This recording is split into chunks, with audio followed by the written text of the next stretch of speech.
আসসালামু আলাইকুম। মজাদার রান্নার চ্যানেল আপনাদেরকে আবারও স্বাগত।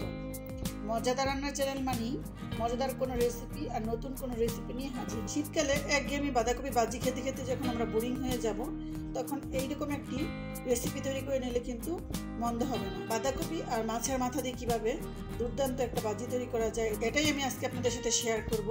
তো চলুন ঝটপট করে আমরা রেসিপিটা একবার দেখে আসি। আজকে রেসিপিটা তৈরি করার জন্য আমার কিছু ইনগ্রেডিয়েন্টস লাগবে, তো আমি একটু দেখিয়ে দিচ্ছি কি কি নিয়েছি। আমি পেঁয়াজ কালা নিয়েছি 6-7টা, আর আলু নিয়েছি 2-3টা আলুকে এরকম ডুম ডুম করে কেটে নিয়েছি, 2টা টমেটো নিয়েছি, 3টা পেঁয়াজ নিয়েছি, ধনেপাতা নিয়েছি। এখন সবকিছুকে আমি কেটে নিব।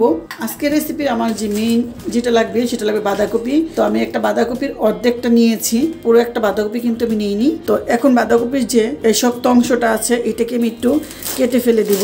এই শক্ত অংশটাকে আমি কেটে নিয়েছি, এটাকে ফেলে দিব। বাঁধাকপিটাকে আমি কুচি করে নিচ্ছি, খুব বেশি মোটাও না আবার খুব চিকন না, মিডিয়াম করে আমি বাঁধাকপিটাকে কুচিয়ে নিব। দেখুন এরকম করে কুচিয়ে নিয়েছি, মোটা আবার খুব চিকন কিন্তু না। তো এবার পুরো বাঁধাকপিটাকে আমি কুচিয়ে নিব। আর কুচানোর আগে একবার আমি ধুয়ে নিয়েছিলাম, আপনারা যদি চান এখন আবার একটু ধুয়ে নিতে পারেন। তো আমি এখন আবার একটু ধুয়ে নিব, জাস্ট এটার উপরে পানি দিয়ে দিব, কারণ আগে আমি ভালো করে ধুয়ে নিয়েছিলাম। বাঁধাকপিটাকে উপর থেকে একটু পানি দিয়ে ধুয়ে নিয়েছি, আর পানিটা কিন্তু ঝরে যাবে আমি অন্যান্য জিনিসগুলো রেডি করতে করতে। আমি সবকিছু কেটে নিব, আলুটাকে একটু ডুমডুমু করে কেটে নিয়েছি। এখন এগুলোকে একটু কুচিয়ে নিব। টমেটোটার এই অংশটাকে আমি ফেলে দিব। টমেটোটাকে একটু মোটা মোটা করে কেটে নিব, খুব বেশি চিকন করার দরকার নেই। পিসকে আমি 4-5টা টুকরা করে কেটে নিয়েছি। পেঁয়াজটাকে জাস্ট কুচি করে নেব। পেঁয়াজ কালিগুলোকে একটু কুচি করে নিব। এগুলোকে খুব বেশি চিকন না, একটু মোটা মোটা করে আমি কুচি করে নিচ্ছি। শীতকালে কিন্তু পাতাকপি ভাজি খেতে খেতে আসলে একঘেয়েমি লাগে, এই জন্য আজকে আমি একটু ভিন্নভাবে পাতাকপিটাকে তৈরি করে দেখাবো। তার জন্য আমার 2টা মাছের মাথা লাগবে। মাছের মাথাতে আমার একটু মশলা লাগবে, কারণ মাছের মাথাটাকে আমি ফার্স্টে একটু ভেজে নিব। তো মরিচের গুঁড়ো দিয়ে দিচ্ছি অল্প, ধনে গুঁড়ো দিচ্ছি খুব অল্প, আর দিয়ে দিচ্ছি হলুদের গুঁড়ো দিচ্ছি অল্প, লবণ দিচ্ছি পরিমাণ করে অল্প। এখানে একটা প্যান বসিয়ে দিলাম, আর প্যানটা গরম হয়ে যাওয়ার পর আমি একটু তেল দিয়ে দিয়েছি। মাছের যে মাথাটা আছে এটাকে আমি ফার্স্টে ভেজে নিব। একটা পিঠ যখন হয়ে যাবে তখন আমরা অপর পিঠটাকে উল্টে দিব। মাছের মাথাটা দেখুন 2 পিঠ আমি একটু লাল লাল করে ভেজে নিই। এখন মাছের মাথাটা কিন্তু তুলে নিব। দেখে রুই মাছের মাথাটা নিয়েছি, আপনারা চাইলে কাতল বা রুই মাছ বা বড় যে কোনো মাছের মাথা নিতে পারেন। পেঁয়াজগুলোকে দিয়ে দিব।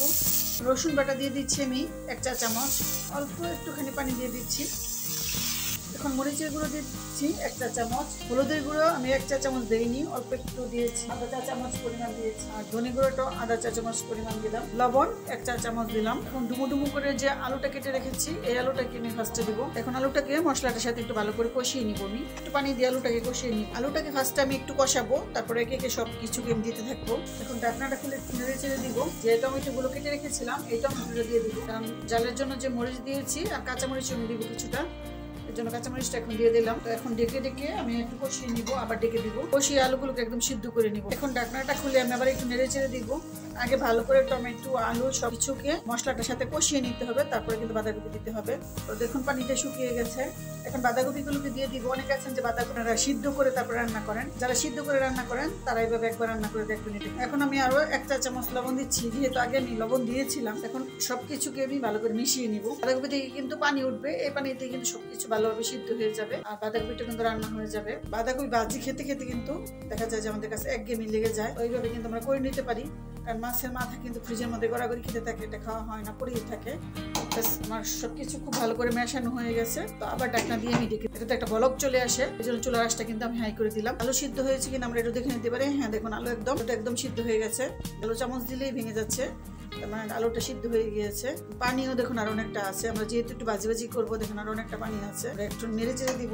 আর যে পেঁয়াজ কালিগুলো আমরা কেটে রেখেছিলাম এখন পেঁয়াজ কালিগুলো দিয়ে দিব। ধনে পাতাটা একদম লাস্টে দিব। দেখুন এই যে এখনো কিন্তু অনেকটা ঝোল কিন্তু আছে, এই ঝোলেই কিন্তু রান্নাটা একদম কমপ্লিট হয়ে যাবে। অতিরিক্ত কোনো ঝোল টোল কিন্তু দেওয়া লাগবে না। প্রতিদিন একঘেয়েমি রান্না না করে কিন্তু আমরা একটু আলাদা করে কিন্তু রান্না করতে পারি বিভিন্ন রকম ভাবে, এইভাবে কিন্তু রান্না করে একদিন দেখতে পারেন। তো আপনারা অনেকেই আছেন যে আমার রান্নাগুলো পছন্দ করেন, আমাকে লাইক কমেন্টস শেয়ার করেন।